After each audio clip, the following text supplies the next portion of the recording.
Pronto. Obrigada, Tê. Então, bom dia, boa tarde, boa noite para quem for ver a gravação. Boa noite para todo mundo. Meus amores, vamos com tudo então?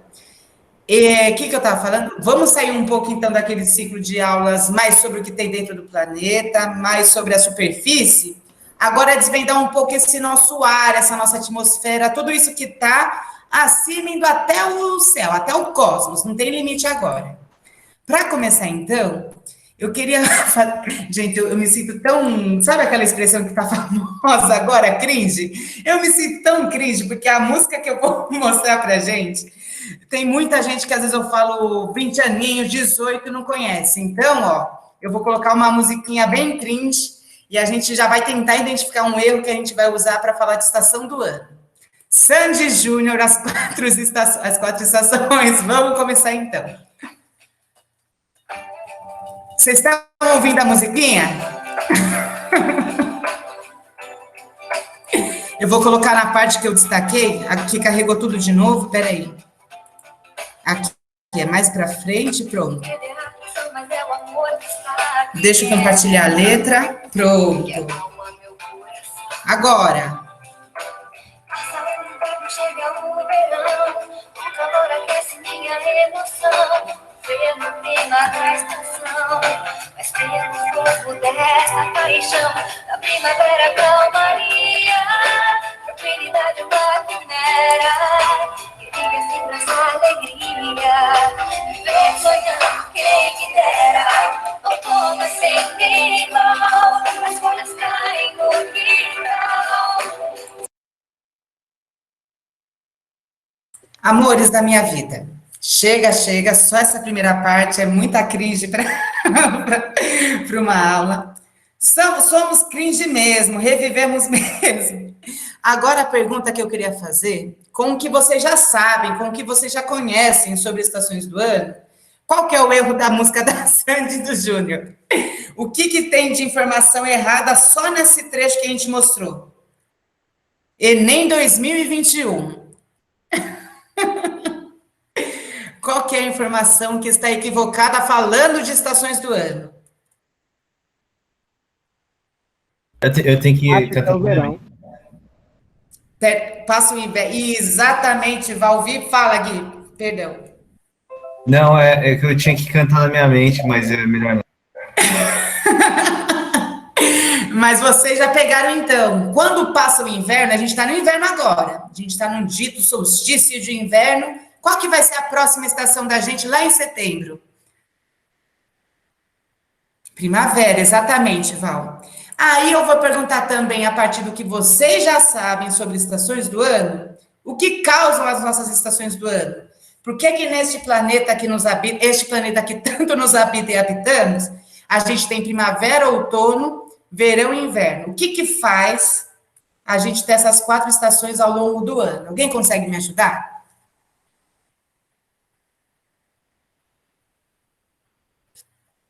Lembra da rotação e da translação. Quem mais? Quem dá mais? Quem dá menos? Quem não acha que é isso? Quem acha que é outra coisa? Quem acha que é isso, mais uma coisa? Compartilha.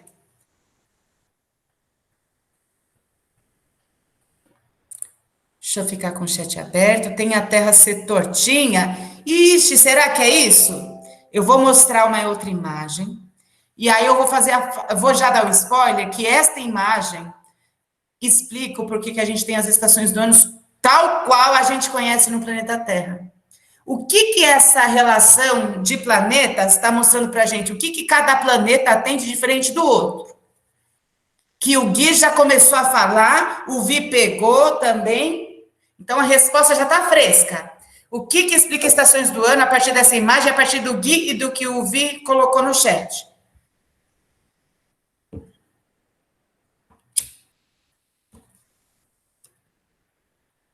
Eixo de rotação da Terra? É isso, né? Oi? É isso, né? Pode ser. Vamos começar a aprimorar. Mas bom chute, arrasou. Vamos agora tentar pensar no Mercúrio. Ele gira em relação ao Sol, naquele movimento de translação que ele faz ao redor do Sol, com 0,01 grau de inclinação. Ele está retinho. A coluna dele é a BNT para os médicos de coluna. Ele está retinho. Então, quando eu pego a nossa Terra, o que tem de diferente, por exemplo, em relação ao Mercúrio? Quem que está mais inclinado em relação ao outro? A Terra está mais inclinada que o Mercúrio. Exatamente. Aí eu mostrei uma música da Sandy, quem já viu o erro, passa o inverno, na verdade chega a primavera, não o verão. Bom, agora, por que essa imagem explica as nossas estações do ano? É o seguinte, meus amores, essa inclinação, eu vou voltar, prometo, daqui a pouco, para essa imagem dos planetas, ela tem muita importância para as estações em que sentido? Se o nosso planeta fosse que nem Mercúrio, girasse ao redor do Sol, num movimento de translação retinho, quase 0 graus aproximados de inclinação, a gente só teria os raios que vêm do Sol incidindo com mais força, sabe onde? Qual que é a região que no nosso planeta é exatamente o meio da Terra? Como que chama essa linha imaginária que é o meio do planeta? Que está nessa imagem. Exatamente. Se o planeta Terra girasse retinho ao redor do Sol, a gente teria uma incidência dos raios solares apenas sobre a linha do Equador. Agora, como o nosso planeta faz aquela translação com uma inclinação, ora a gente recebe Sol mais no Trópico de Câncer, ora a gente recebe Sol mais na linha do Equador, e ora, a gente recebe Sol mais no Trópico de Capricórnio. Pergunta-chave: nós estamos no hemisfério sul ou no hemisfério norte?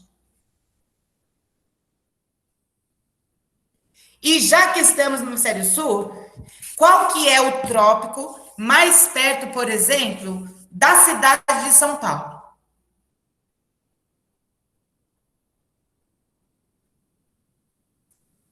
Capricórnio. Agora eu vou mostrar uma imagem que parece brisa, mas mostra como o movimento de translação se dá na prática. Antes de mostrar, eu queria perguntar para vocês. Como que vocês acham que é esse movimento de translação? Opção A, o Sol está parado. Ele é tão pesado, mas tão pesado que por força gravitacional, ele faz com que um monte de planeta gire ao redor dele. Opção B, o Sol está andando a mais de tantos 1000 quilômetros por hora em direção aonde a gente não sabe, e nesse caminho do Sol, os planetas estão seguindo ele em movimento de translação. Opção A ou opção B? O Sol está paradinho, os planetas estão se movimentando ao redor dele. Quem acha que é A ou quem acha que é B? Eu posso mostrar agora um GIF, uma imagem animada, que é bem brisa, assim, de astronomia. Olha como que é, na prática, o movimento de translação. É exatamente isso. O sistema solar inteiro está se movimentando. Parece um ataque do Picon. O sistema solar inteiro está dentro daquela Via Láctea, e essa Via Láctea está fazendo uma translação ao redor de algo muito massivo que tem no meio desse conglomerado de galáxias. Olha que doideira. A gente pensa que a gente está paradinho em paradinho e que as coisas estão se movimentando ao nosso redor, mas não. Aí é uma coisa, eu vou voltar para a apresentação, eu não vou entrar nesses detalhes, isso nem é cobrado no vestibular, mas é uma coisa que é da física, que a gente tem acúmulo hoje para falar que as galáxias, não só as galáxias, mas o universo está em expansão. Para tentar ser um pouquinho didática numa coisa que eu não tenho acúmulo, eu vou mostrar um efeito que às vezes cai em questão de física, que é o seguinte. Alguém deixa... Ah, não, tem que compartilhar, pronto. Alguém já passou por essa situação, meus amores? E vocês veem que está chegando pertinho de vocês uma ambulância. Inho, inho! Quando essa ambulância está muito perto de vocês, o som fica mais agudo ou mais grave. E conforme essa ambulância ela vai se distanciando de vocês, ela fica mais aguda ou mais grave. Eu esqueci qual que é a relação. O que isso tem a ver, prof, para a gente saber que hoje o sistema solar e as galáxias estão se movimentando? Os físicos doidinho louco, maravilhosos, fizeram o quê?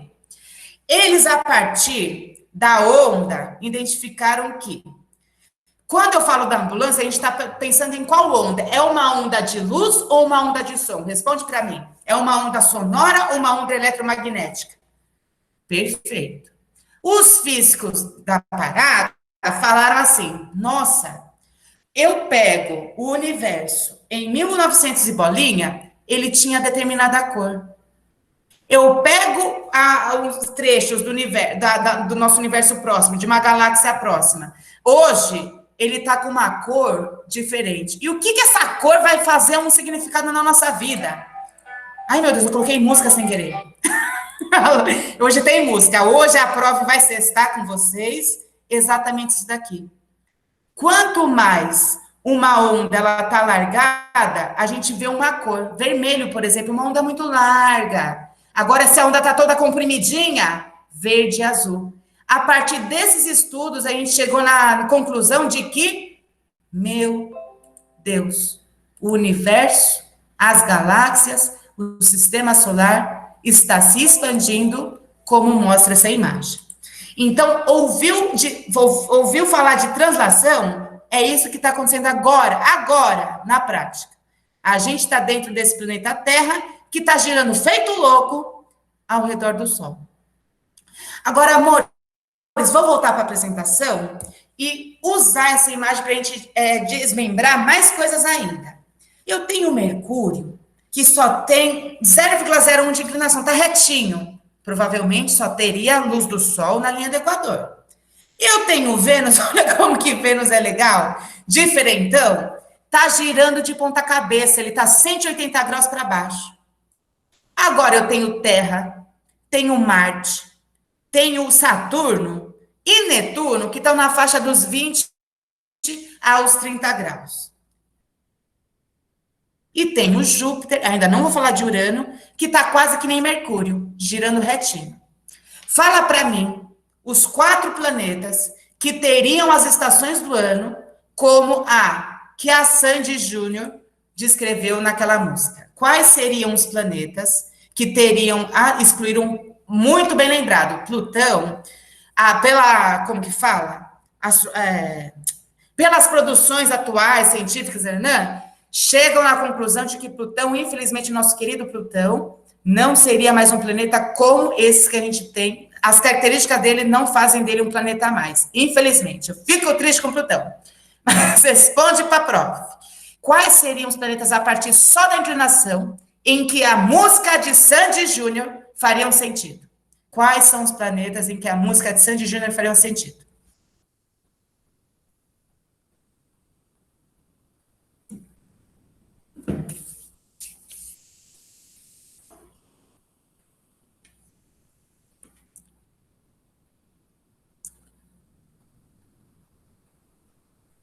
Vou reformular a pergunta, eu acho que do jeito que eu falei confundiu.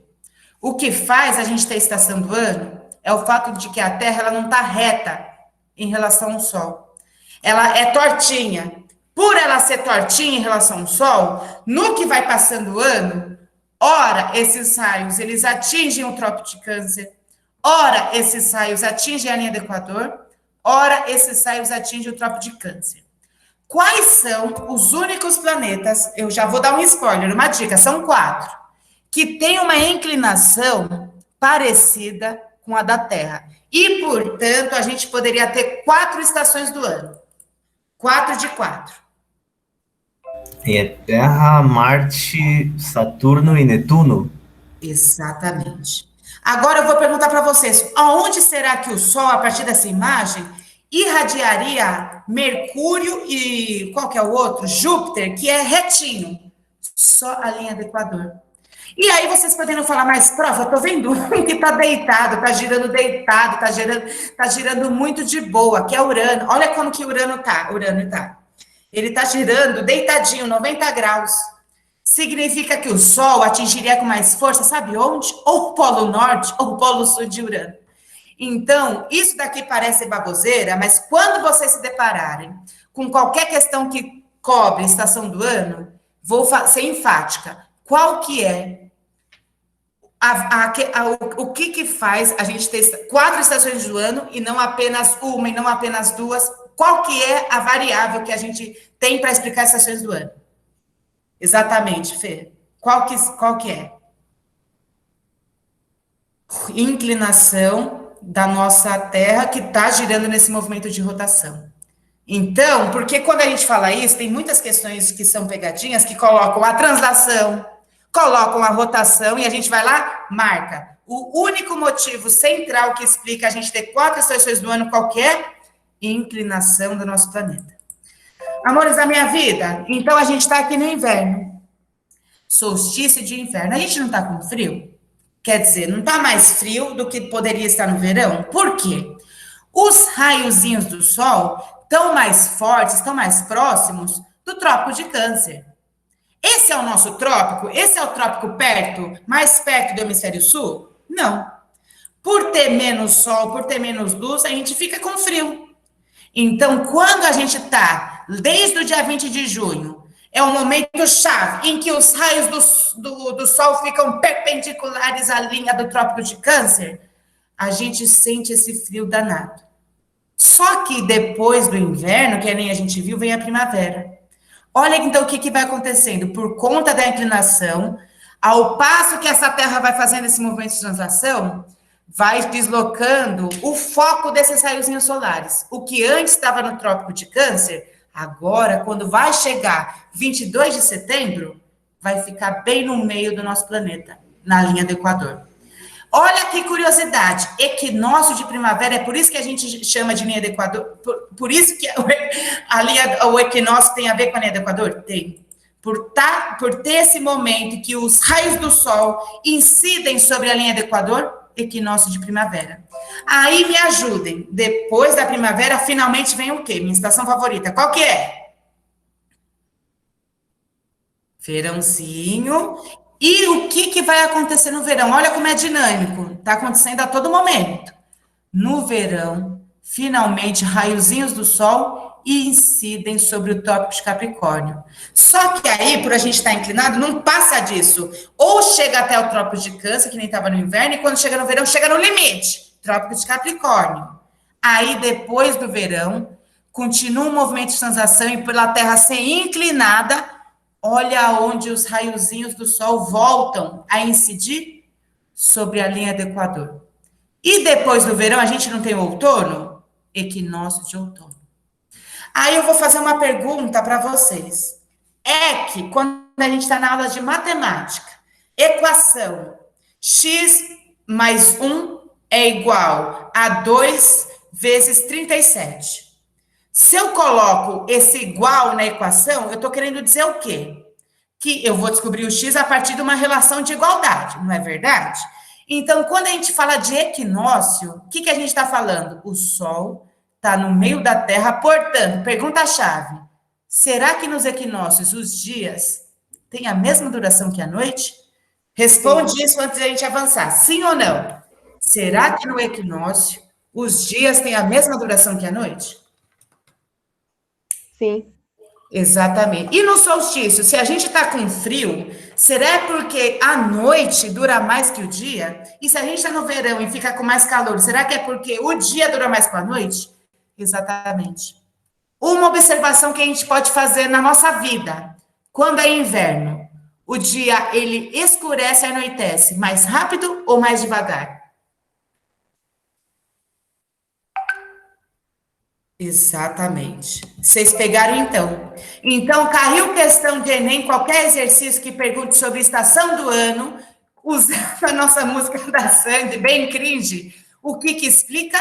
Inclinação da Terra. Agora, vamos mostrar curiosidades?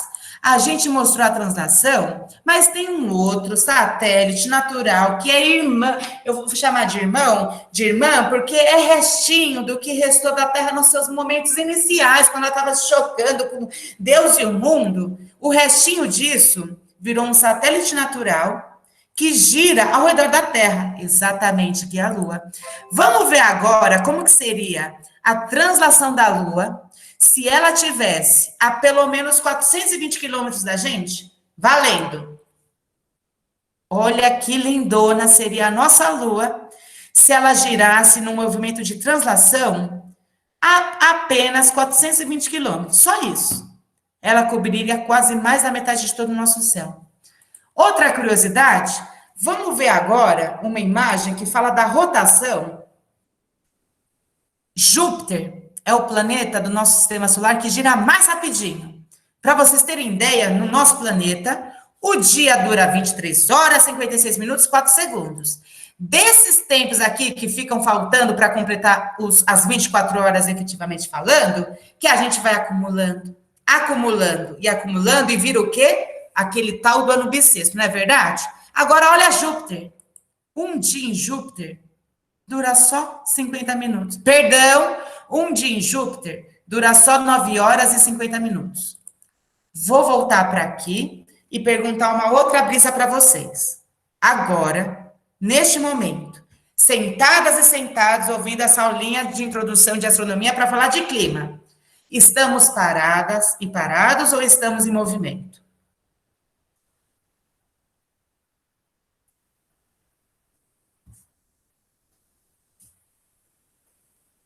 Agora. O movimento, né? Movimento, com certeza. Exatamente. E, gente, sabe o que é uma coisa louca? A gente pega o raio da Terra, a circunferência do nosso planeta, na linha do Equador. Ah, beleza, 40 mil quilômetros. Aí você tem, beleza, km. Vou escrever no chat, km. Aí você sabe que o dia leva 24 horas. Qual que é a fórmula na física que fala justamente disso? km por hora. Qual que é essa fórmula na física? É uma V? Distância sobre tempo da velocidade. Perfeito, V. Sabe qual que é essa velocidade? 1.600 quilômetros por hora. Estamos agora, neste momento, sentadinhas e sentadinhos assistindo uma aula a mais de 1.600 quilômetros por hora em rotação. Alguém consegue me explicar por que a gente não sente esse movimento? Por que parece que está tudo parado?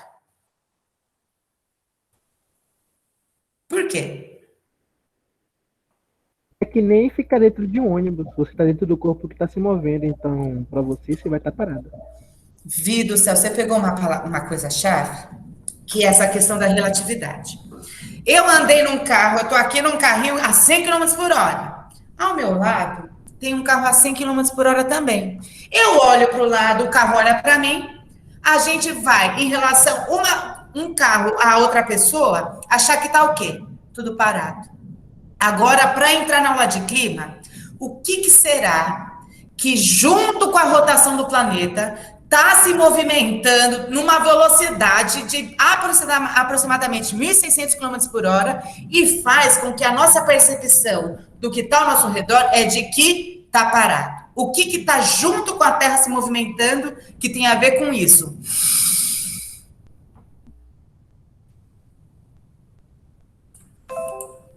A luz? Uma coisa mais simples, ó, vou fazer de novo. Perdão, tá parecendo bem, como que fala? Louca, mas isso vai fazer sentido depois quando a gente vê umas questões. Ó, vou respirar. O que tem à nossa volta que deve estar se movimentando junto com a Terra? A Val lembrou do oxigênio, todos os gases que compõem a nossa atmosfera. Amores, uma questão que pode cair também, até o momento, a gente está falando de qual coordenada geográfica? Latitude. As coordenadas geográficas, elas são essa angulação em relação à linha do Equador. Então, por exemplo, eu estou na linha do Equador, ela é a padrão, ela está com 0 graus. Agora eu estou aqui, perto de São Paulo, graus 23 e pouquinho.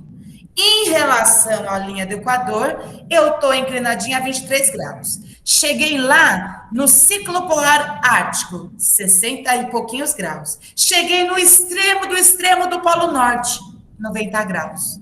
A gente só está falando de latitude. Então, o que faz a gente ter estações do ano? A inclinação da Terra. Essa inclinação da Terra faz com que, ora, o Sol alcance ou o trópico, ou linha do Equador, ou outro trópico. E essas linhas imaginárias têm diferentes latitudes. Paz.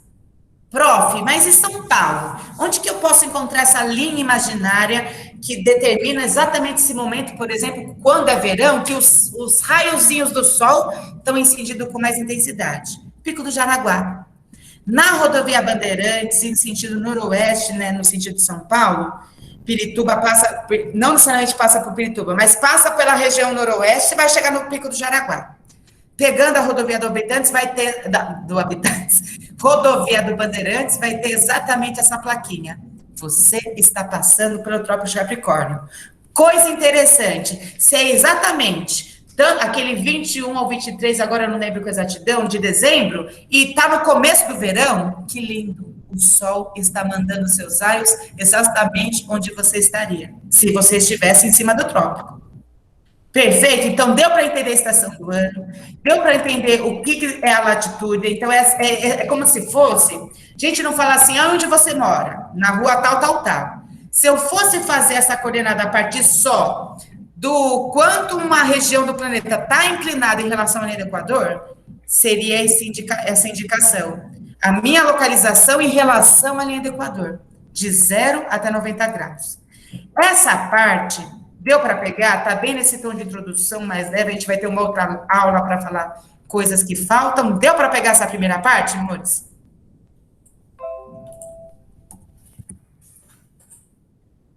Sim ou não? Deu? Perfeito. Deu. Vamos fazer uma outra pergunta. Todo mundo faz uma inspiração profunda. Qual que é o gás que mais entrou no pulmão de vocês nessa respiração? Qual que foi o gás que, do que tem à nossa volta, meu Deus do céu, mais encheu o nosso pulmão? Olha como essa aula a gente já está, como que fala? Com umas curiosidades, a gente começa a entender umas coisas que às vezes parecem muito interessantes, mas às vezes caem. Todo lado de uma fábrica. Deve ser assim, ó. 2, deve ter uns óxidos de nitrogênio, de enxofre também, meu Deus do céu. Amores, olha qual que é a composição da nossa atmosfera. Mais de 78% da nossa atmosfera é só nitrogênio. Ah, prof, como assim? Eu não fico... Eu nunca ouvi nas aulas de biologia que eu uso esse nitrogênio para alguma coisa. Exatamente. É um gás que quando ele entra, esse N2... do jeito que ele entra, ele sai, não reage com nada.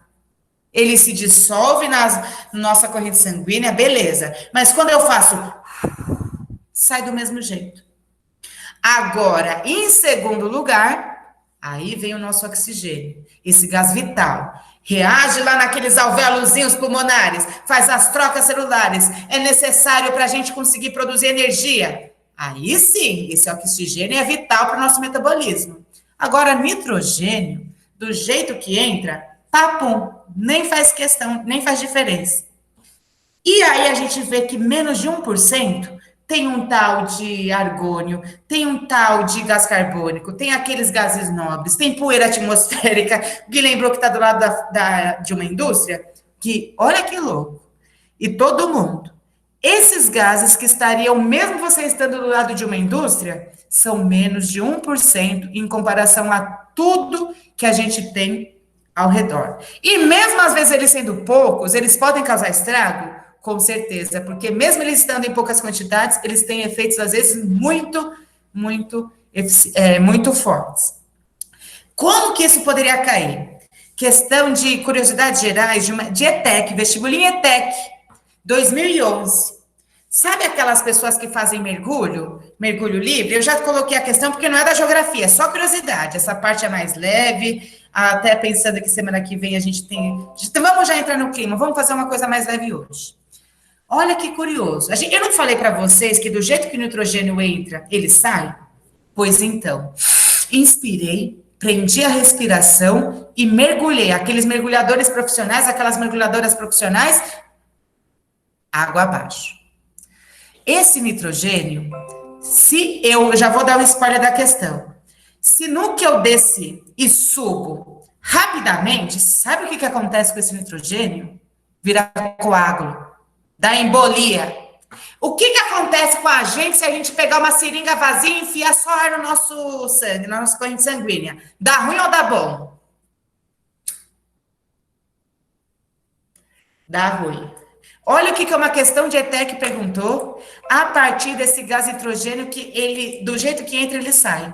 Exatamente isso. Se uma pessoa que desce nesses mergulhos profissionais tem que subir lentamente, porque se subir muito rápido, a variação de pressão vai fazer com que forme coágulos no nosso sangue. Lembra quando a gente acabou de ver que no nosso atmosfera, a gente tem menos de 1% para gás carbônico, monóxido carbônico, cloro, flúor, carboneto, dióxido de nitrogênio, metano? Pois então. Lembra que eu falei que mesmo sendo pouco expressivos em quantidade, podem ter o efeito babadeiro? Podem, meus amores. Quando a gente vê a composição dos gases de efeito estufa, antes de falar sobre eles, eu queria que vocês, a partir da palavra e a partir do que vocês conhecem, o que deve ser esse efeito estufa? A partir da imagem também. É tipo uma camadazinha que deixa a temperatura da Terra agradável para a gente sobreviver. Perfeita, Van. Você colocou uma questão que é crucial quando a gente fala desse efeito estufa. Esses gases, mesmo eles sendo uma minoria, eles são vitais para a gente ter uma vida como a gente conhece hoje. Se não tivesse esses gases na nossa atmosfera, a gente estaria no eterno efeito glacial, as temperaturas seriam muito mais baixas, mas eles criam um cobertor. Eles criam como se fosse aquele carro preto que está embaixo da luz do sol, num dia de verão, à 1 da tarde, você volta às 3 horas, você não consegue aguentar estar no carro. Por quê? Eles criam essa barreira. No que a luz entra no carro, parte e fica absorvida. Mesmo eles sendo pouco expressivos, eles têm propriedades de estufa, eles têm propriedades de guardar calor, de conservar a temperatura do ambiente. Então, amores, quando a gente fala de gás carbônico, a gente vai ter aula de matriz energética, vai ter outros momentos. Combustíveis fósseis vai liberar? Vai.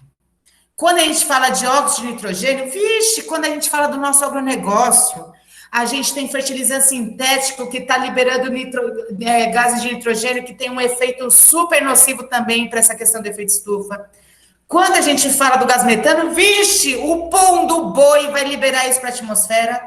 Parece estranho, mas, que nem a Van falou, esse processo não é natural, não é importante para a vida como a gente conhece hoje? É. O que aconteceu de problema? A nossa vida em sociedade, a partir da Revolução Industrial, tem intensificado a emissão desses gases. Aí eu quero que vocês me ajudem. Qual que é aquele nome que pode cair numa questão que é justamente esse problema? Quando a sociedade intensificou a emissão de gases estufas, aí veio o dito... Aquecimento global. Perfeita. Perfeito. Então, meus amores, efeito estufa é um processo natural, vital, sem o qual a gente não teria vida. Aquecimento global é esta sociedade, eu não coloco a gente porque a gente não está controlando ela não, a gente sabe quem está.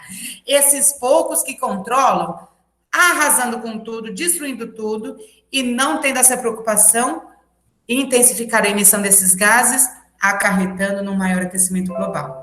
Então, qual que é o problema? O aquecimento global. Efeito estufa é natural e vital. Mais uma curiosidade, a gente tem aqui troposfera, estratosfera, mesosfera, termosfera, exosfera, várias camadas. Lembra quando a gente falou das camadas de dentro do nosso planeta? A gente está vendo agora camadas de fora, indo do nosso chão para cima, não estamos mais entrando no planeta, que falando cima, baixo, é relativo e estranho, pensando no universo. Mas agora a gente está indo da superfície em direção ao cosmos, em direção ao universo. Eu queria que vocês observassem uma coisa. Da troposfera, que é essa nossa primeira camada, a temperatura ela vai nessa média aqui de 20 a menos 60. Conclusão, quanto mais eu subo, se eu tô lá em Campos do Jordão, eu tô subindo aquela tal da Serra da Mantiqueira, que a gente viu que tem vazamento cristalino, quanto mais eu tô subindo essa serra, mais frio ou mais quente fica? Mais frio. Perfeito.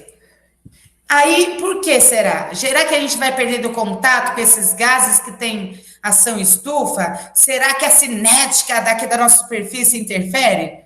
Enfim, não interessa, a gente está numa aula de geografia, hoje está mais leve, só para a gente ver essas curiosidades, em outro momento entrar, vapum, no que pode ser mais cobrado. Mas o que, que acontece nessa bendita estratosfera? De menos 60 vai para menos 5.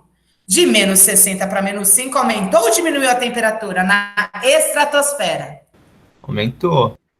O que, que tem nessa camada de ozônio que deve fazer a temperatura aumentar?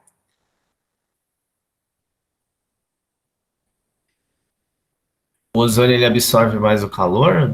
Você falou de um jeitinho Acho perfeito. que ele reflete, né? Fala, perfeito, Vi. Não é exatamente absorver ou refletir, mas vocês pegaram a ideia. A gente tem uma camada que propicia um aumento de temperatura. Sabe por quê? No que aquele gásinho oxigênio vital para a gente estar viva, ao vivo, com energia, nessa camada em que ele fica virando ozônio, naquelas ligações covalentes loucas da aula de química, ele libera energia. Liberar energia, muitas vezes, pode ser sinal de liberar temperatura. Então, para formar o ozônio, essa camada natural que nos protege dos raios ultravioletas, de raios solares, de raios cósmicos, que poderiam ser cancerígenos para nossa pele, para nossa vida, como a gente tem na Terra, essa camada é vital. E para formar esse ozônio, gente, olha como tanta coisa se combina para a gente ter uma vida como a nossa. Por a gente ter essa camada, que libera energia para conseguir formar o ozônio, aumenta a temperatura. Curiosidades à parte, mais uma música me diz por que, que o céu é azul. Vamos então ver essas duas imagens. A gente tem duas imagens com céu azul, uma cheia de nuvens, outra sem nuvens. Amores, não vou mostrar a música do Legião só para a gente não pegar tempo, a gente está bem cringe, está indo bem nas músicas antigas. Pergunta-chave. Qual das duas situações para vocês é uma situação que no final do dia tem mais chances de chover? Situação 1, com nuvens. Situação 2, sem nuvem nenhuma. A Val acha que na situação sem nuvem é a que a gente vai ter chuva no final da tarde. Quem concorda, quem discorda? Não, é o contrário? Perfeito, querida. Então, a Val acha que na opção que tem um monte de nuvem no céu azul, é a opção que a gente vai ter, provavelmente, chuva no final do dia. O que vocês acham?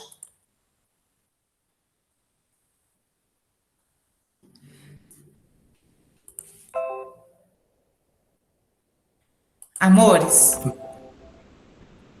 Fala, Gui, pode falar. Na situação sem nuvem, tem mais evaporação da água da terra, mas aí não vai chover no mesmo dia, né? Não sei. Você fez uma pergunta muito importante, sabe por quê? A nuvem, ela só se forma quando a água que está no rio, nessa superfície, num lençol freático não, perdão, num lago, num rio, alguma água disponível evapora, ganha altitude, perde temperatura, a gente já viu isso? No que esse vapor de água perde temperatura, vira água líquida de novo. Rô, como assim? Amores, outra curiosidade que a gente está matando hoje. Toda nuvem que vocês virem no céu é um montinho de água líquida em suspensão. Não é vapor, não é gás. É um monte de água líquida em suspensão. Então, se eu tenho uma condição com nuvem, 11 da manhã, 12 da manhã, e 5 da tarde vai cair um temporal. Quando a gente for falar de circulação atmosférica, vixe, a baixa pressão tá aí. Tá tendo ar ascendente, o ar tá subindo, o ar tá evaporando, o que tá aqui embaixo, levando para cima, tá virando nuvem, gotas de suspensão. Quando elas ficam pesadas, pum, chuva. Se eu tenho uma situação, o céu tá azulzinho, que seja, mas ele não tem nuvem nenhuma, observa comigo. Vamos fazer esse dever de casa na nossa vida. Um dia que vocês virem que o céu tá azul sem nuvem, de dia pode até fazer uns 25 graus. À noite, será que vai ser frio ou não? Vai ser. A nuvem é como se fosse aquele cobertor. É ela que segura a temperatura da nossa temperatura no dia. Então, dias que não tem nuvem, vixe, pode ser quente no dia, mas à noite é frio para dedéu. Por que o céu é azul? E por que às vezes, no final da... Pode falar. Mas quando não tiver a nuvem, não vai chover, né? Provavelmente não. A nuvem... A noite vai ser fria, mas não vai chover. Exatamente. A nuvem é um indicativo de que tem... A gente vai depois entender isso, mas que existe uma tal baixa pressão e tendo a nuvem, opa, é indicativo de que se continuar essa situação, vai chover sim. Se não tem nuvem, a temperatura vai mudar, porque não tem esse cobertor. Então, ficou sem solzinho, a temperatura vai lá embaixo. E por que o dia pode ficar laranja? E se eu olho esse céu da Bahia que fez ano passado, por que o dia pode ficar rosa? Amores, isso é tudo curiosidade, é tudo física, é aquela coisa de dispersão, não tenho nem como entrar em detalhe. Hoje a gente está num tom mais leve, aproveitando que as próximas aulas são mais de contextualização para sair um pouco desse ritmo que a gente estava frenético nas últimas aulas. Olha por que o nosso céu é azul. Naquela luz que ora pode estar no Trópico de Capricórnio, ora pode estar na linha do Equador, ora pode estar no Trópico de Câncer. Quando ela encontra esses gases na nossa atmosfera, ela dispersa. Qual que é a cor mais fácil de dispersar? Azul. Só que quando eu estou no final do dia, tem menos luz. Com menos luz, qual que é a cor mais fácil de dispersar? Laranja, avermelhado. E se eu tenho muita poluição, se eu tenho muita poeira atmosférica, monóxido de carbono, vários aglomerados de carbono que saem dos combustíveis fósseis, o céu pode ficar lindo, mas é um indicativo de poluição como esse que a gente teve na Bahia no passado. Amores, mais uma introdução, para a gente depois aprofundar. Nada da gente acelerar, porque senão a gente perde... A gente acha que está pegando, mas fica muito pior depois. Tempo meteorológico e normal climático. Essa previsão do tempo é a previsão que eu peguei pesquisando no Google, aí apareceu isso. Então, ó, hoje e amanhã, que delícia, solzinho, mas mínimas de 14 e 13.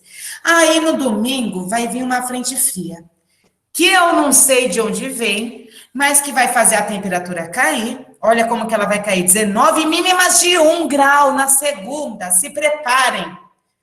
E vai cair, continuar baixa ainda na terça, dia 20 graus e 7 de mínima. Só que no domingo vai chover. De onde será que veio essa frente fria? A gente vai ver isso. Tempestade do X-Men. Agora, eu sou a tempestade, eu invento de fazer chuva, invento de fazer sol, invento de mudar qualquer coisa. Amores, eu tô falando de clima, eu tô falando de uma coisa momentânea da nossa atmosfera. Tudo isso que a gente brisou agora, a tempestade ou a previsão do tempo, é do momento ou é um clima, uma tendência? Eu falo que o clima é esse, então daqui o ano que vem vai ser assim. Isso tudo que eu mostrei... Pode falar, perdão. Eu ia falar que era do momento. É do momento, querida, exatamente. É mais imediato. Agora, eu quero que vocês anotem agora, enquanto eu vou dar uma pausa, 1 minuto. Observem os climas que tem na nossa cidade.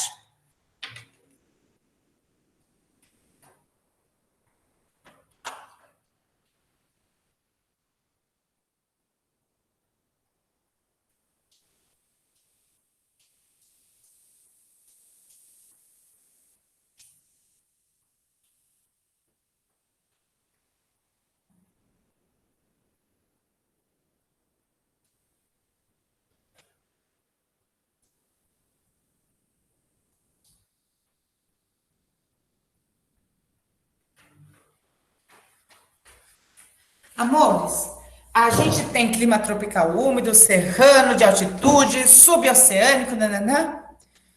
Quando eu falo que onde está, por exemplo, onde estaria o núcleo agora? Nessa porção mais centro-oeste. A gente estaria num clima tropical úmido de altitude. Mesmo que não seja algo momentâneo, consigo falar ano que vem, existe uma tendência para falar que ano que vem vai ter essa condição de temperatura, de chuva, de nananã? Consigo. Então, ouviu a palavra clima? É uma coisa que para os cientistas falarem, meu Deus, aqui tem esse clima, é estudando tendências de 30 anos, pelo menos. Eles vão ter elementos climáticos próprios e fatores. O que é isso? A gente vai ver daqui a pouco. Ouvir o tempo é esse fenômeno atmosférico do momento. Aí vocês vão me perguntar, prof, o que é elemento, o que é fator? Elemento climático, essas características gerais, é lembrar do TUPIV, T-U-P-P-I-V. O que é isso? Eu tenho um clima que é chamado de semiárido, a temperatura é X, a umidade é Y, chove tanto, chove pouco, então a precipitação é Z, a pressão é A, insolação é B, e os ventos fazem isso ou aquilo. A gente tem características gerais. Só que, meus amores, mesmo com essas características gerais,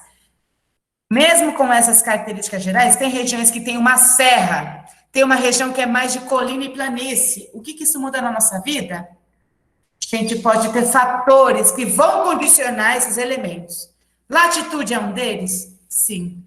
Quanto mais eu me afasto da linha do Equador, mais quente ou mais frio fica? Pensa num polo. Está com a latitude 90, o extremo do Polo Norte e o extremo do Polo Sul. Quanto mais eu me afasto da linha do Equador, mais quente ou mais frio?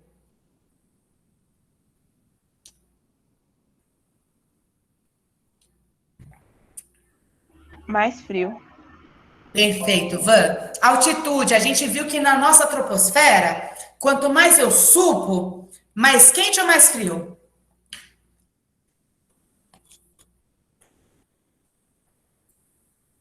E a gente viu, a gente ainda não viu, mas se eu tô perto do mar, ou eu tô em Mato Grosso, é tudo tropical. Mas se eu tô coladinha no mar em Itanhaém, quando a gente tava naquela de relevo, só um moleque louco, ou se eu tô bem no meio do continente Mato Grosso do Sul. O que isso interfere? Eu tenho mais contato com o mar ou menos contato com o mar? Mais chuva ou menos chuva? E eu só estou numa região que passa com uma tal de corrente oceânica X. Eu sofro as influências dessas correntes oceânicas? E se eu estou num lugar que sofre influência de uma massa de ar? Então, o LAMCOM, L-A-M-C-O-M, são esses fatores que vão condicionar um clima.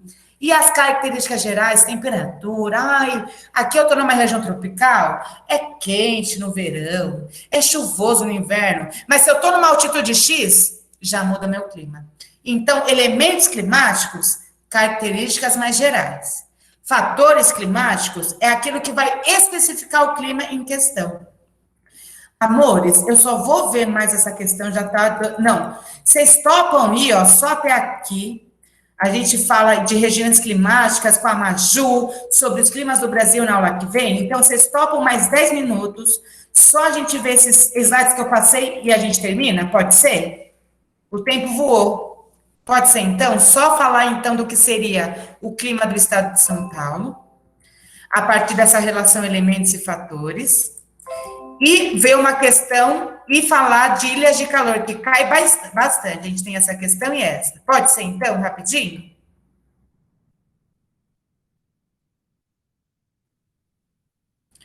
Queria, então, mostrar para vocês o estado de São Paulo. A gente viu a cidade, agora a gente está mostrando o estado. A gente tem uma porção que foi colocada como tropical de altitude. Qual que será, então, que é aquele fator climático que fez aqui mudar? A altitude. Tem a Serra da Mantiqueira, tem serras não sei do que. Quanto mais eu subo, mais frio. Mesmo sendo perto do Trópico de Capricórnio, é mais frio.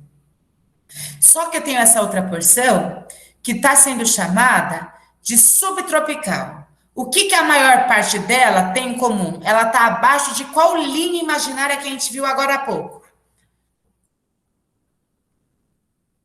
Capricórnio? Perfeito, Gui, exatamente.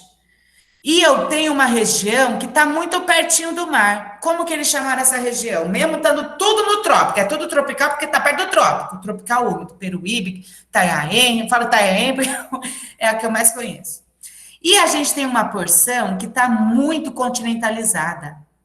Araçatuba, Presidente Prudente, tudo isso que está amarelo. Tropical característico, tropical mais seco, tropical continental. Então, a gente tem uma tendência climática de elementos que era para ser super tropical, era só para ser quente no verão, frio no inverno, chuvoso no verão, seco no inverno, mas por conta daqueles fatores, isso muda. Aí, quais são os principais fatores que aparecem no vestibular? Latitude de massas de ar. De novo, quanto mais eu me distancio da linha do Equador, mais frio. Quanto mais eu ganho altitude na troposfera, mais frio. Quanto mais eu sofro influências de massa de ar, mais as características da origem de onde veio aquela massa de ar vai impactar a região onde eu estou. Exemplo, se a gente está no inverno, a gente recebeu uma frente fria que veio da massa polar atlântica, veio lá do Polo Atlântico. Sim, veio lá de baixo. O tempo esfria e chove. É uma massa que está num oceano gélido, congelado, faz a temperatura cair, que nem a gente está vendo, e esfria e chove. Então, a única coisa para não ficar pesado que eu quero que a gente tire da nossa aula, prof, essa chuva que vai acontecer domingo, então, que vai fazer a temperatura cair na segunda, terça, para a mínima de 1 grau na segunda, é uma massa que veio do Polo Atlântico lá embaixo. É uma massa polar cheinha de água do oceano, gelada pra caramba porque estava no polo, se encontra com a gente, que é mais quentinho, que está mais quentinha, e vira chuva e abaixa a temperatura. Para começar uma conversa, eu acho que é isso. Última coisa para a gente falar com calma. Unicamp, e eu mostro as geras de calor e a gente termina. Em algumas localidades do estado de Santa Catarina, costuma-se registrar neve durante o período de inverno.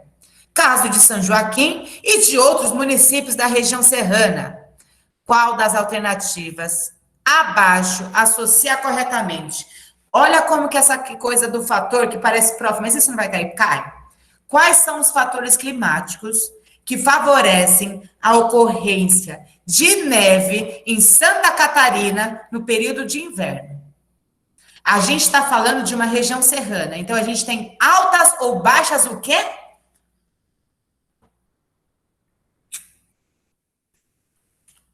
Se a gente está numa serra, a gente tem altas ou baixas o quê?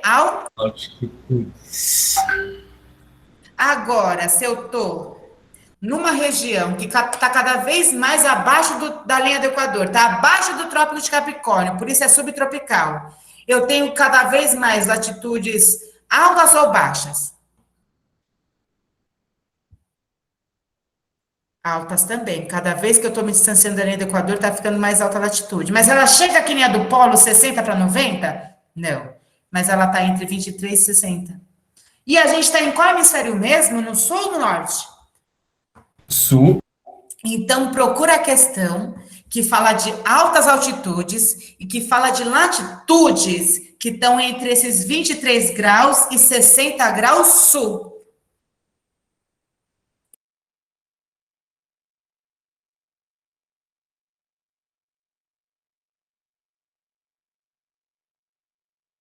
Exatamente.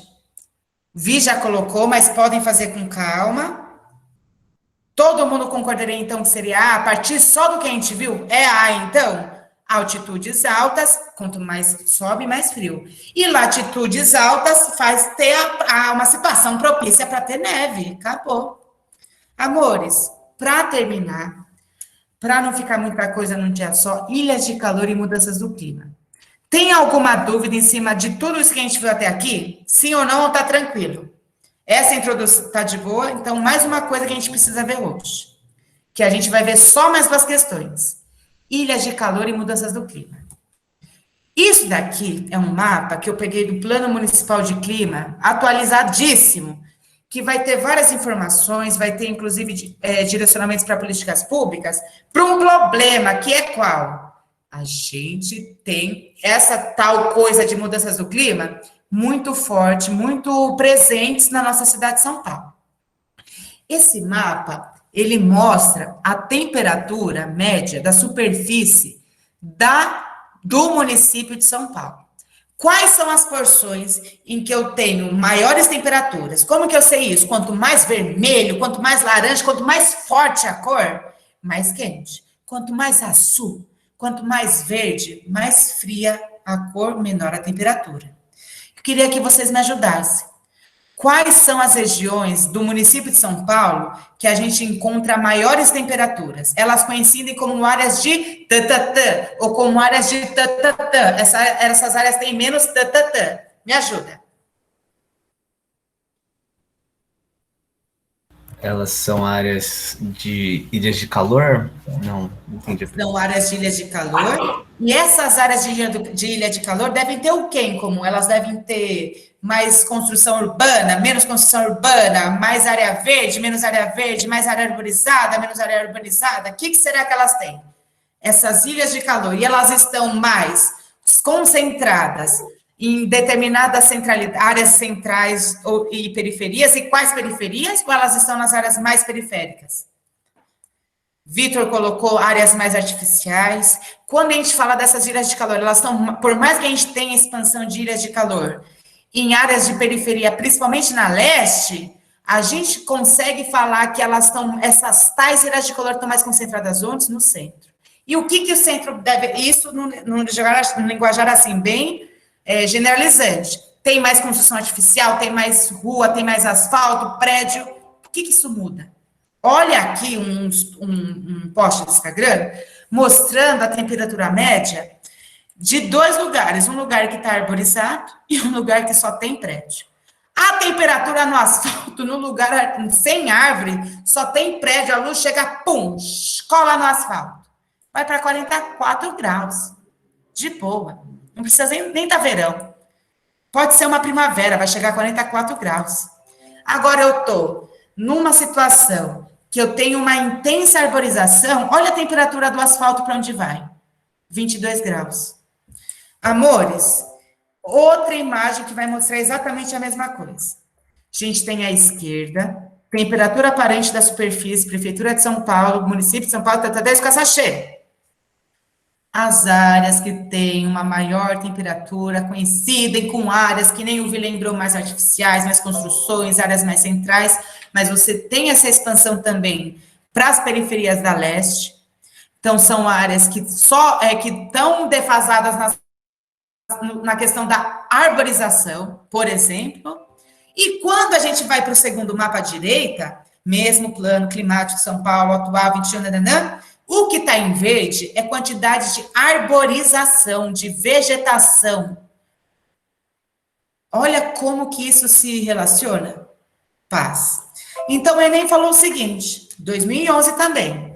Rafael mora no centro de uma cidade e decidiu se mudar por recomendações médicas para uma das regiões, ou rural, ou comercial, ou residencial urbano, ou residencial suburbano. A principal recomendação médica foi as temperaturas das ilhas de calor da região do centro, que deveriam ser inferiores a 31 graus. Tais temperaturas são apresentadas pelo gráfico. E é isso que a gente está vendo. A gente tem áreas centrais por toda a sua construção, a coisa de física, o asfalto, a cor preta na física, ela não é aquela coisa que eles chamam de ausência de cor. Por na física não ter a cor, absorve tudo que tem ao redor, de luz visível, de coisa eletromagnética, essas coisas loucas da física, então a temperatura esquenta. A luz branca, na questão da física, é a junção de todas as cores, então reflete tudo. Então, quanto mais eu tenho concreto, asfalto, construções artificiais, maior a chance de reter calor. Vamos ver outra questão? Essa, Enem de novo. O fenômeno da ilha de calor é exemplo mais marcante da modificação das condições iniciais do clima, pelo processo da urbanização, caracterizado pela modificação do solo, pelo calor antropogênico do ser humano, das nossas sociedades, e isso inclui todas as atividades humanas inerentes à sua vida na cidade. Aí agora a gente vai pegar. O texto exemplifica uma importante alteração socioambiental, comuns aos centros urbanos. A maximização desse fenômeno ocorre, pela reconstrução dos leitos originais de cursos de águas antes canalizados. Basta eu de afrouxar os rios que agora estão canalizados que a gente resolve esse problema? B, basta a gente recompor áreas verdes nas áreas centrais urbanas, que a gente vai maximizar esse problema, a gente vai intensificar esse problema? Desculpa, a questão que é ver a alternativa que intensifica o problema. C, se eu usar materiais com alta capacidade de reflexão não lembra a luz branca que reflete tudo, se eu tiver materiais que refletem muito, eu vou maximizar ou minimizar? D, pelo processo de impermeabilização do solo nas áreas centrais. Se eu coloco asfalto, eu maximizo, será? E se eu construo vias expressas e gerencio o tráfego terrestre, é aí que eu vou maximizar? Odeio Enem, sempre tem uma alternativa que fique entre uma e outra por causa do TRI, mas qual que é a que mais casa com essa questão? Eu tenho esse problema, eu tenho essas ilhas de calor. Se eu faço isso, eu intensifico o problema. Antes, me falam quais as duas alternativas em que vocês ficariam em dúvida. Pelo menos duas, porque o Enem sempre vai ter duas, meus amores. Enem é TRI, sempre para você marcar uma outra.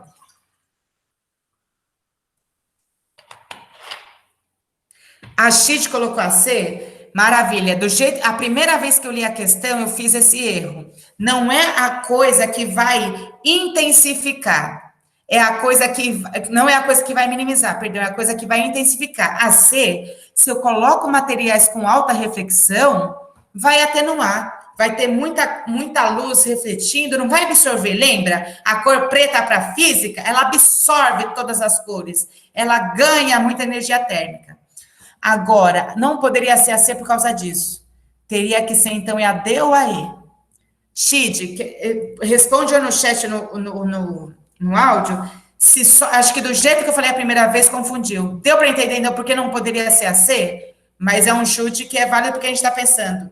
A questão confunde, mas dá para entender por que não pode ser assim, então? Sim, deu para entender. Obrigada, meu amor. Agora, D ou E? Gente, se eu coloco impermeabilização, eu faço asfalto que impermeabiliza, ou se eu simplesmente construo vias expressas e gerencio o tráfego terrestre? Qual que é a alternativa? Gente, isso que dá raiva do Enem, porque as duas têm coisas assim que casam, mas qual que casa mais ainda? É a D. Sabe o que dá raiva do Enem? A gente tem que ir desmembrando as questões, assim, imagina num tempo que a gente não é só aquelas 4 horas para resolver 90 questões de uma redação, você pensa, mas, prof, beleza, construir vias expressas, vai ter mais ilha de calor, vai ter mais coisa artificial. Mas num plano ideal, se eu gerencio o tráfego terrestre, isso dá margem para eu falar. Gerenciar tráfego terrestre é considerar também transporte público, é considerar também transportes de bicicletas e outros transportes que não vão emitir gases estufa, que não vão aumentar a temperatura. Vocês entendem como a questão E dá margem para a gente problematizar e a alternativa D não? Beleza, vou impermeabilizar com asfalto, vai aumentar a temperatura. Odeio. Fico chateada, mas a gente consegue todo mundo entender, então, por que é a alternativa D e não a alternativa E? Sim ou não? Tem que cancelar. Gui, para mim tinha que cancelar todas as questões, o vestibular, mas aí já entra numa discussão à parte. É muito bizarro. Dá para entender, então, porque teria que ser a D e não a E? Sim ou não? Acabando a aula. Último slide, pelo amor de Deus. Hoje, mesmo que seja leve, não quero ficar abusar de vocês, sexta-feirazinha. Demônios da Garoa. Gente, tem aquela... É a minha avó, falecida Geni, que Deus a tenha, falava da Garoa. Falava que já foi num showzinho do Demônios da Garoa, quando ela era mais jovem. Fez muito sucesso na década de 40, durante a segunda metade do século XX.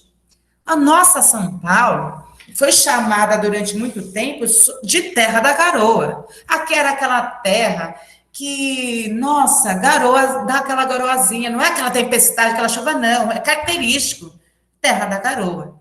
A gente tem uma normal climática para falar, aqui garoa bastante. Aí eu vou mostrar um vídeo e a gente termina a aula.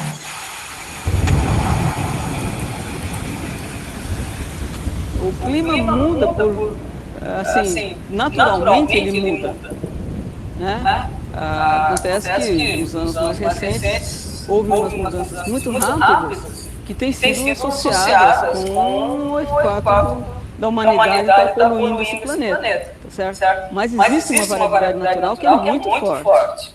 E é muito difícil separar as duas. Nós não estamos nem entrando no mérito dessa questão. Nós estamos só dizendo que varia o clima global, varia o clima de São Paulo também. São Paulo é uma cidade que cresceu muito, principalmente no século XX.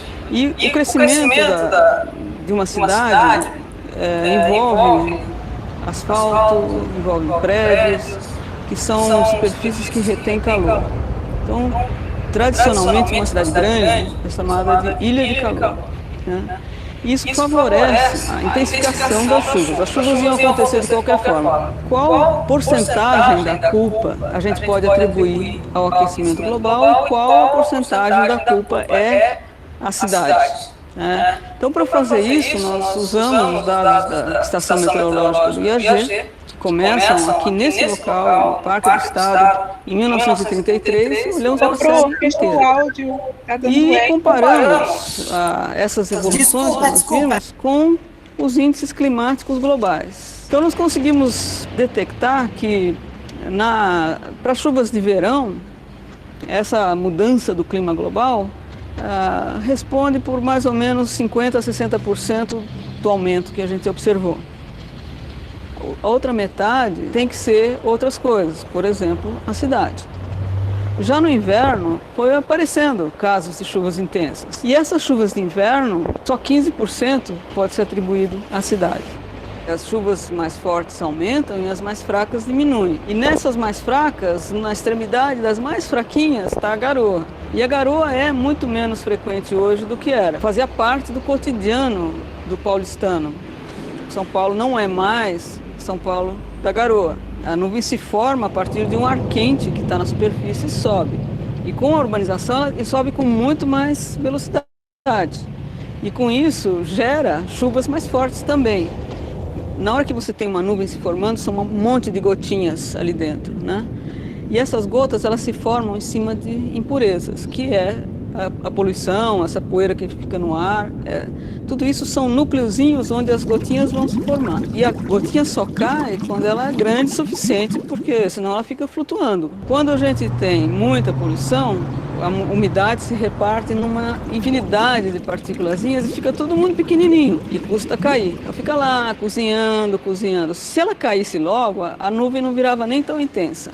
A chuva forte, ela vem de uma nuvem que a gente chama cumulonimbus. Ele tem uma área que tem uns 10 por 10 quilômetros em que a chuva é torrencial. É um problema só porque nós cobrimos toda a superfície com asfalto, com prédios. Esse que é o problema? Ponto de interrogação, né? Então, uma parte é isso mesmo, outra parte não é. Não pode ser atribuída só a isso. Então, a gente viu que metade da culpa está na cidade, outra metade está no clima global que está mudando.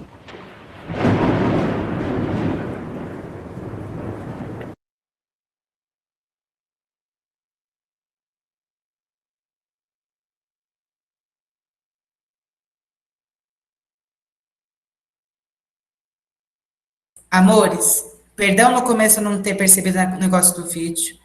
Por hoje eu acho que já foi bastante, parece que a gente só ficou nas curiosidades, mas nessas curiosidades a gente já consegue desmembrar várias coisinhas que vão cair também. Em outro momento a gente aprofunda. Última coisa, isso num gráfico. A gente viu o vídeo, agora vendo isso num climograma. É o que a gente vai fazer na próxima aula. A gente vai ver esses climogramas do Brasil, do estado de São Paulo, de várias cidades do Brasil e a própria cidade de São Paulo de novo. E o que a gente vai ver nele? Ah, não, o climograma está aqui, perdão. Esse daqui é só um gráfico que mostra a chuva. É só corroborando, então, para o que o vídeo falou. Eu pego quando o momento que minha avó amava Demônios da Garoa. Não é à toa que era o nome da banda, era a Terra da Garoa, era a terra que garoava. Não é à toa. Hoje, a gente pega, por conta do que a gente viu no vídeo, poluição, toda essa construção artificial, e junta uma tendência global. Olha o que aconteceu com nossas chuvas. Chuvas acima de 80 milímetros, chuvas entre essas moderadas, verde mais escuro, mais destacado. Chuvas acima de 100 milímetros, mais intensas, um verde mais acinzentado, mais esfumaçado. A gente vê essa tendência. Então, isso que a gente está falando de clima, essas mudanças do clima, às vezes pode ter um impacto até nessa questão cultural de como é a nossa cidade conhecida, de como a nossa cidade é conhecida, etc. e tal. Por hoje é só, não quis fazer hoje uma coisa pesada, porque eu já tô com essa culpa do que foi aquelas aulas de rocha, de relevo, que foi pesada pra caramba. Então, por hoje é só. Espero que a gente só com essa aula já dê para introduzir bacanamente, que a gente vai dar continuidade. E é isso, meus amores. Chega 9h40, perdão ter passado, passei bastante hoje, mas acabou. É isso.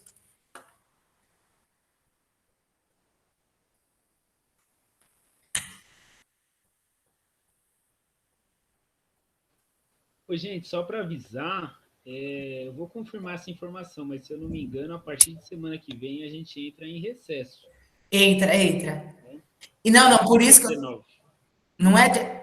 Ai, desculpa de cortar. Não, eu lembro que até pelo que a gente conversou na última aula, da aula passada, as próximas aulas ainda tem esse caráter mais leve. Então, a aula que vem, a próxima, não vai ser essa aula... Hoje ainda foi, eu tentei fazer mais leve, mas ainda assim foi muita coisa. As aulas que a gente vai ter no dia 23 e no dia 30 vai ser mais assim, curiosidades menos do que essa daqui ainda foi, entre aspas, mais pesada. Aí, quando voltar agosto, eu só vou dar mais uma aula, que é para linkar os climas do Brasil com biomas, que eu já conversei com o Wes, eu vou assumir essa aula que seria dele, e acabou. Mas é isso, então as próximas aulas são bem mais leves mesmo, prometo que eu não vou passar, desculpa por ter passado o horário, mas é isso, Pia. Semana que vem e dia 30, recesso.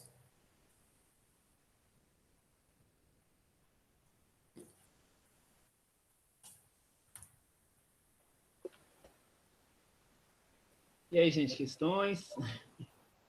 Parece que tá todo mundo se olhando aí. Ai, meu Deus do céu. Eu não ligo a câmera, depois daquele trauma que eu tive com a internet caindo toda hora, eu falei, não, chega. Obrigada a você, Vê, por participar. Ai, meu Deus do céu. No Classroom, a gente tem Classroom da geografia? Deve ser o Drive. Eu acho que é o Drive, né? Ixi, a gente tem que ver esse negócio aí. O Shid, a frente de geografia tá um pouco... que é isso, né? A galera tá se organizando para um negócio de material de férias e tudo mais, né? No Drive. E aí eu vou me antenar disso, tá certo? E aí, qualquer coisa, a gente adiciona no Classroom. A gente vai ver a opção que a gente vai fazer e tudo mais. Mas é isso.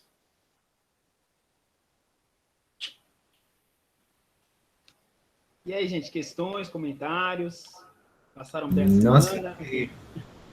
eu achei esse negócio da chuva muito louco, mano. O São Paulo não é a terra da garoa. Não, é a terra do temporal. Pode encerrar a gravação. Obrigada por lembrar. É triste, Guilherme, mas é isso mesmo.